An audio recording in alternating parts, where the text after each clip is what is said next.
Los usos del imperfecto. Uses of the imperfect tense.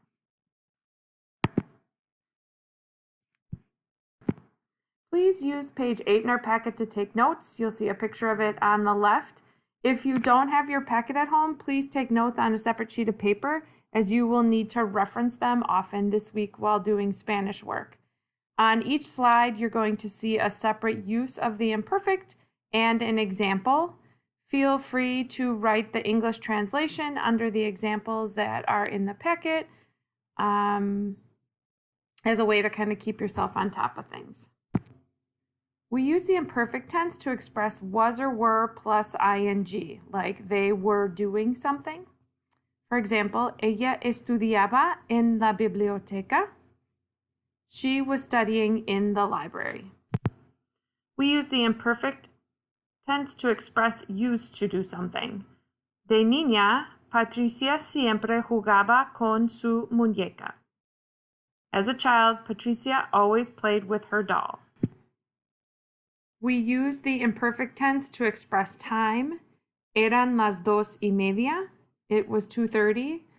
Remember that when we talk about it being 1 o'clock, we should say era la una. When we talk about it being 2 o'clock till midnight, we should say eran las and then follow it up with the time. We use the imperfect tense to express weather. Hacía mucho sol todos los domingos. It was very sunny every Sunday. Weather words to look for are nevar, to snow, llover, to rain, hacer viento, which is to be windy, hacer sol, to be sunny, estar nublado, cloudy, hacer calor, it's hot, hacer frío, cold, etc. We use the imperfect tense to express age. Cuando tenía 9 años, yo era muy consentido. When I was 9 years old, I was very spoiled. Remember that when we talk about how old we are, we always use the verb tener. We use the imperfect tense to express simultaneous actions, meaning actions that are going on at the same time. The key word for simultaneous action is going to be the word mientras, which means while. Mi mamá lavaba los platos mientras yo ponía la mesa. My mom was washing the plates or the dishes while I was setting the table. So there's two actions going on at the same time. We use the imperfect tense to express habitual actions or actions that happen all the time, every day, every Friday, every summer, etc. Key words for this are expressions like todos los días, cada viernes, siempre, frecuentemente, etc. Nosotros siempre íbamos a la iglesia todos los domingos. We always used to go to church on Sundays. We use the imperfect tense to express physical description, and we will always use the verb ser with some of these expressions. Keywords are alto, gordo, rubio, etc. Anything where you are describing what someone looks like. Julio no era muy alto de niño. Julio wasn't very tall as a child.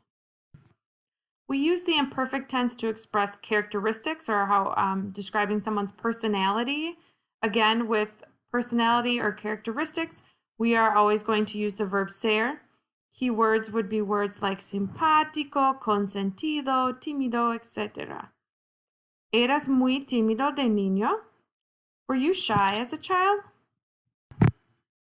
We use the imperfect tense to express emotional descriptions. Now, with emotions or conditions, we are always going to use the verb estar. Keywords for that would be words like nervioso, enfermo, cansado, etc. Yo siempre estaba muy nervioso antes de las pruebas. I was always nervous before quizzes. Okay, now we're going to do a few practice sentences together. I want you to read the sentence and then tell me which use of the imperfect tense it is. You can just write these on the bottom of your page 8. Yo era muy bajo. Physical description. Catalina estudiaba francés mientras yo estudiaba el español. Simultaneous actions, the key word is mientras. Llovía mucho durante el verano. Weather. Era la 1:30. Time. Ellos siempre iban a Florida en abril. Habitual action, keyword siempre.